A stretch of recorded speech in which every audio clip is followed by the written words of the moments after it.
Right now, at this very moment, billions of dollars are being created, moved, and multiplied. And yet the vast majority of Americans are being left behind. The gap between the ultra-wealthy and everyday families isn't just widening, it's exploding, reshaping our economy, our society, and the very promise of the American dream. Imagine a country where a handful of people control more wealth than entire cities, states, and industries combined, while millions of hardworking Americans struggle to get by. The question isn't just why this is happening. The question is, what can we do to fix it before it's too late? Today, I'm going to reveal the real forces driving America's wealth gap, the hidden levers of power that decide who wins and who loses, and the strategies that could reshape the future of prosperity for every single American. Stay with me, because what I'm about to show you isn't theory. It's reality, it's urgent, and it's the kind of knowledge that can literally change your financial future. The clock is ticking, and the opportunity is right in front of us. Since the late 20th century, the United States has seen a transformation in how wealth is distributed, and the data are stark and unambiguous. Wealth inequality in the U.S. is among the widest of any major developed economy, and the gap between the richest and everyone else has not only persisted but intensified over decades. According to Federal Reserve data, the richest 10% of households now own more than two-thirds of the nation's wealth, while the top 1% alone holds nearly as much wealth as the entire bottom 90% combined. The recent Oxfam America research paints a vivid picture of this divergence.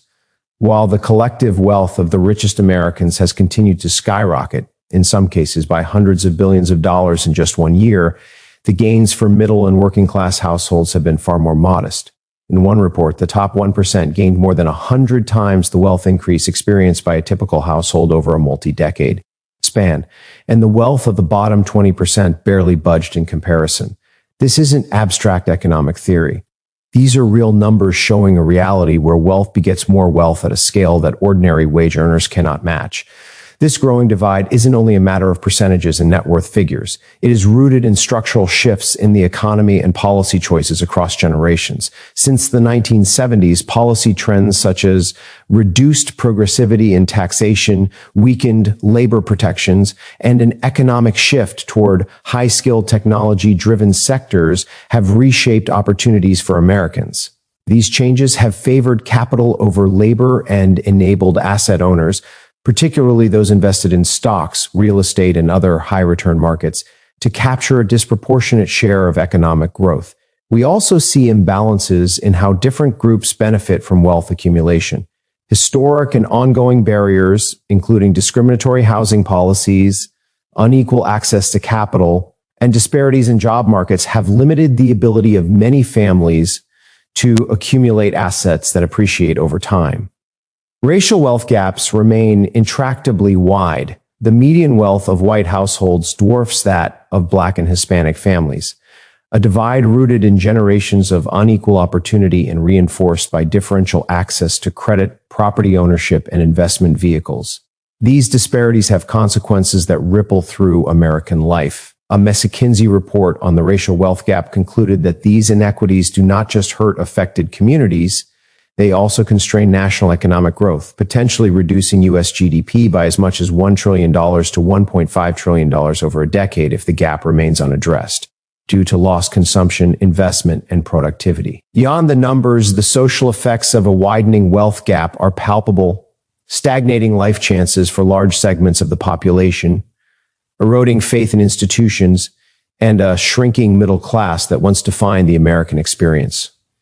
When a significant share of wealth is concentrated at the very top, broad-based growth becomes harder to achieve, and the promise of upward mobility, the belief that hard work should lead to a better life, begins to feel increasingly out of reach for many families. In these facts and trends lies the foundation for understanding why the wealth gap matters, not just as an economic statistic, but as a defining challenge of our time. The story of America's economy is not just about growth. It is about who gets to share in that growth and ensuring that opportunity, prosperity, and economic security are attainable for everyone. The wealth gap in America is not merely a matter of who has more or less money. It is a reflection of the underlying mechanisms that shape opportunity, mobility, and the very structure of our economy. To address it, we must first confront the root causes that perpetuate inequality the invisible forces that have allowed wealth to concentrate at the top while leaving the vast majority of Americans with stagnant wages and limited prospects. Over the past 5 decades, the U.S. economy has evolved in ways that increasingly favor capital over labor, automation over manual work, and financial sophistication over traditional industry. This is not coincidence. It is the product of policy choices, institutional design, and societal inertia that rewards those already positioned to benefit. At the center of the problem is the disparity between income and wealth accumulation. A typical household may earn more than a generation ago, but the cost of education, healthcare, and housing has risen dramatically, consuming the gains. Meanwhile, asset owners, those with stocks, real estate, or business equity, see wealth grow exponentially. Compound returns, tax advantages, and access to sophisticated investment vehicles amplify the fortunes of the wealthy in ways that wages alone cannot match. The result is a structural imbalance where effort and merit no longer guarantee proportional reward. Another driving force is the erosion of bargaining power for workers. Union membership has declined sharply over decades, and corporate consolidation has concentrated market power in the hands of fewer employers. Workers face limited leverage in negotiating wages, benefits, and conditions, which suppresses income growth for the majority. At the same time, executives, shareholders, and investors capture an outsized share of PR. Fits, further widening the divide. The labor market is no longer a level playing field. It has become a mechanism that perpetuates inequality unless actively corrected. Access to opportunity also remains uneven, particularly in education and capital markets. Children from affluent households have access to elite schools, tutoring, and networks that compound advantage, while children from low and middle-income families often confront underfunded schools, higher debt burdens, and limited access to wealth-building instruments. These disparities create a feedback loop. Early advantage translates into better careers, higher income, and increased wealth, which is then passed to the next generation. Breaking this cycle requires policies and structures that level the playing field, not just for equality of opportunity, but for sustainable economic growth. Housing and healthcare further exacerbate inequality.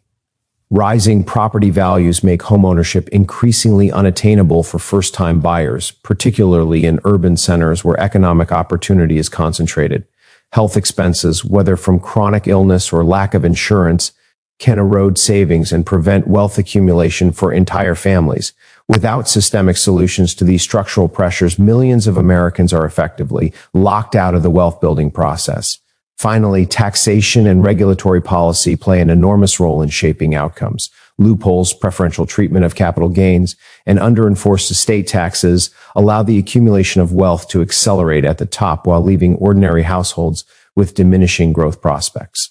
Correcting these imbalances is not about penalizing success.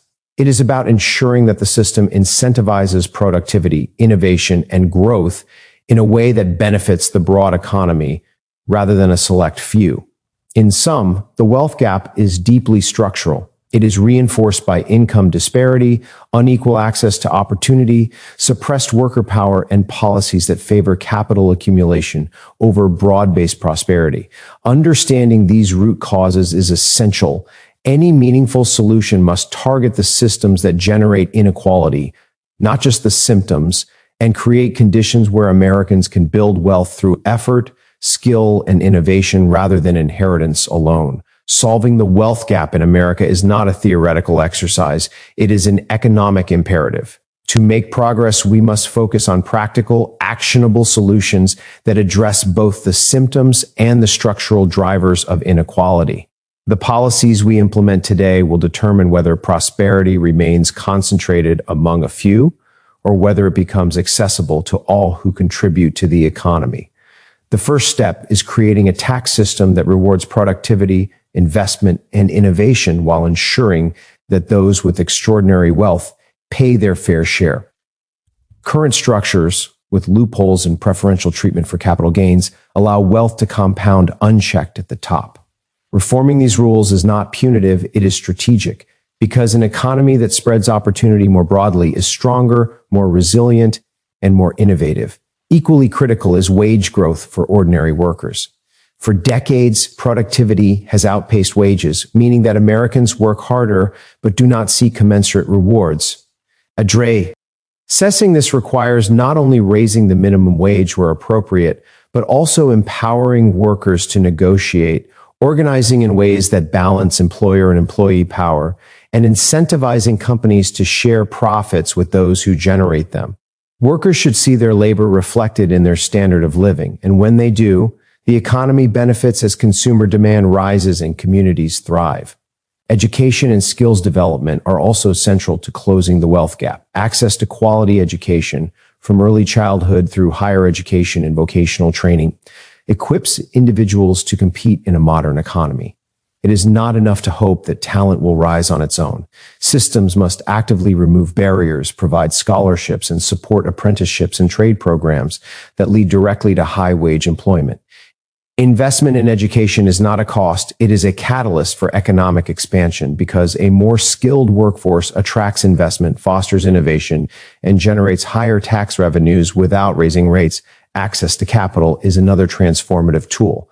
Ownership of assets, whether through stock ownership, home ownership, or business investment, is the engine of wealth creation. Policies that encourage saving, reduce barriers to small business lending, and broaden access to financial markets can give more Americans the ability to grow their wealth independently of wages alone. Generational wealth, when built responsibly and broadly, strengthens families, communities, and the economy at large. Healthcare and social support systems cannot be overlooked. Medical expenses and family care obligations disproportionately affect lower and middle-income households, draining savings and limiting economic mobility. Providing access to affordable health care and support for caregivers ensures that families are not forced into debt or prevented from investing in wealth-building opportunities. A secure society is a productive society, and economic policy that reduces vulnerability is directly aligned with growth. Finally, policy must promote inclusive growth through governance and regulation. Concentration of corporate power, unchecked monopolies, and regulatory gaps allow economic gains to accumulate at the top while limiting competition and opportunity. Ensuring fair markets and enforcing antitrust and transparency measures allows small and medium enterprises to thrive, creating jobs and wealth that circulate broadly. In essence, closing the wealth gap requires a multi-pronged, evidence-based approach: fair taxation, empowered labor, investment in education, broad access to capital, social safety nets, and equitable market regulations. When implemented together, these measures do not just reduce inequality, they unleash economic potential, foster innovation, and create a society where prosperity is achievable for every American willing to contribute. The focus is on results that last, not gestures that fade. Addressing the wealth gap in America requires more than policy prescriptions. It demands a strategic approach to leadership and collective action that recognizes the scale and complexity of the challenge. Economic inequality is not just a statistical issue. It is a systemic phenomenon reinforced by decades of decisions, behaviors, and structures. To meaningfully close the gap, leadership must operate clarity, decisiveness, and a long-term vision that prioritizes sustainable prosperity over short-term optics. This is not about ideology, it is about efficiency, stability, and creating conditions where the economy functions for everyone, not just a select few. Leadership begins with acknowledgement of reality. For too long, economic growth has been measured purely in aggregate GDP figures, without considering who benefits from that growth. High-level leaders, policymakers, and business decision-makers must recognize that concentrating wealth at the top undermines the very engines of growth: consumer demand, workforce stability, and social cohesion. By integrating equity into strategic planning, leaders ensure that policies, corporate strategies, and investment decisions strengthen the broader economy rather than just boosting short-term returns for a few. Collective action is equally critical. The wealth gap is not a problem any single organization or institution can solve alone. Meaningful change requires coordinated efforts across private industry, government, and civil society. For example, partnerships between employers and community organizations can expand access to education, apprenticeships, and financial literacy programs, ensuring that individuals can take advantage of opportunities that might otherwise remain out of reach. Similarly, public-private collaborations in infrastructure, technology access, and small business support can catalyze local economies, creating wealth and employment in communities historically excluded from growth. Transparency and accountability are essential tools of effective leadership. Systems that concentrate wealth often operate in opaque ways. Tax avoidance, regulatory loopholes, and corporate governance structures can shield profits from scrutiny while limiting opportunity for the broader population. Leaders must enforce transparency, reward ethical practices, and incentivize decision-making that aligns profit with shared prosperity. When stakeholders, from investors to employees to policymakers, can see clearly how wealth is created and distributed, markets function more efficiently and equitably. Leadership must also embrace innovation and adaptability. The modern economy evolves rapidly, and strategies to reduce inequality must account for technology, automation, and the global flow of capital. Leaders who anticipate trends, invest in workforce reskilling, and support entrepreneurial activity create ecosystems where wealth can be generated and shared more broadly. This forward-looking approach ensures that structural inequalities are not exacerbated by emerging economic trends, but rather mitigated through proactive policy and investment. Finally, vision matters. Leadership that seeks to close the wealth gap communicates a clear, compelling narrative that prosperity is achievable not only for the fortunate few, but for all who contribute effort, creativity, and skill. This vision fosters public trust, motivates action, and aligns diverse stakeholders around a shared goal. Without leadership that combines insight, decisiveness, and strategic execution, even the best-intentioned policies fail to produce meaningful, lasting impact. In short, closing the wealth gap is as much a test of leadership and collective action as it is of economics. By combining strategic clarity, coordination, acro, SS sectors, transparency, adaptability, and a compelling vision, leaders can create the conditions necessary for an economy that generates opportunity and shared prosperity at scale, ensuring that the promise of the American economy is real and accessible to all. The ultimate goal in addressing America's wealth gap is not simply redistribution. It is building a system where prosperity can be earned, sustained, and expanded across generations. True economic progress requires creating pathways that allow talent, innovation, and effort to translate directly into opportunity, wealth, and security. This is a structural challenge, not a moral lecture. It demands precision, strategy, and bold action at multiple levels simultaneously. The first principle is that ownership matters. Wealth is not just a reflection of income. It is the accumulation of assets that grow over time. Home ownership, stock portfolios, business equity, and retirement savings are not luxuries. They are the engines of financial stability and generational prosperity. Policies and programs that expand access to these assets through homebuyer incentives, small business financing, and retirement planning directly empower individuals and families to build wealth beyond the paycheck. Equally important is ensuring that the labor market reflects effort and productivity. Too many Americans work tirelessly, yet see stagnant wages due to market imbalances, concentrated corporate power, or outdated compensation structures. Wage growth must be linked to productivity, and incentives must exist for companies to share profits with those who generate them. Strong labor protections, collective bargaining, and performance-based rewards are not political talking points. They are fundamental levers for economic efficiency and sustainable growth. When workers are compensated fairly, consumption increases, entrepreneurship thrives, and communities stabilize, creating a reinforcing cycle that benefits the entire economy. Education is the great equalizer, but only when access is equitable and aligned with the demands of the modern economy. Early childhood programs, high-quality K-12 schooling, vocational training, and accessible higher education provide the tools necessary for upward mobility. Financial literacy programs and mentorship initiatives complement this by ensuring individuals understand how to navigate markets, investments, and saving strategies.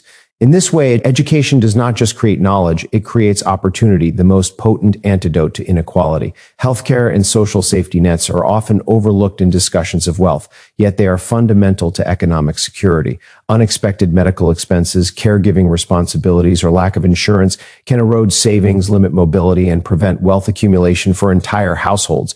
Expanding access to affordable healthcare, supporting caregivers, and providing targeted social programs ensures that families are not trapped in cycles of debt and vulnerability, allowing them to invest in opportunities that generate long-term wealth. Finally, governance and market oversight are crucial.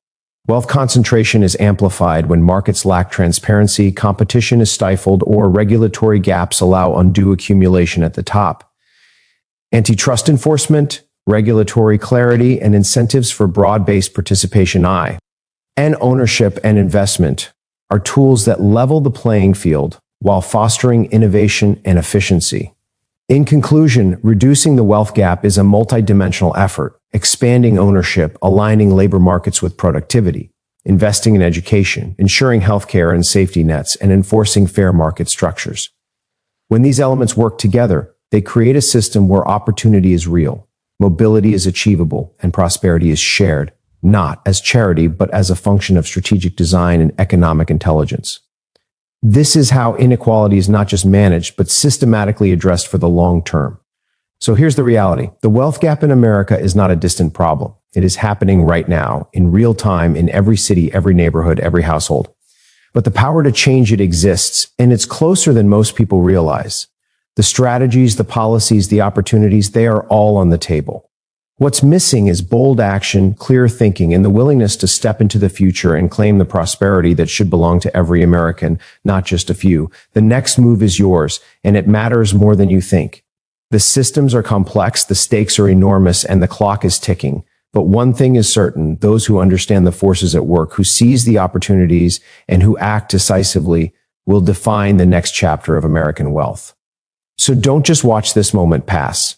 Don't sit on the sidelines while others take what could be yours. Stand up, learn, act, and become part of the movement that turns imbalance into opportunity, inequality into action, and today's challenge into tomorrow's victory.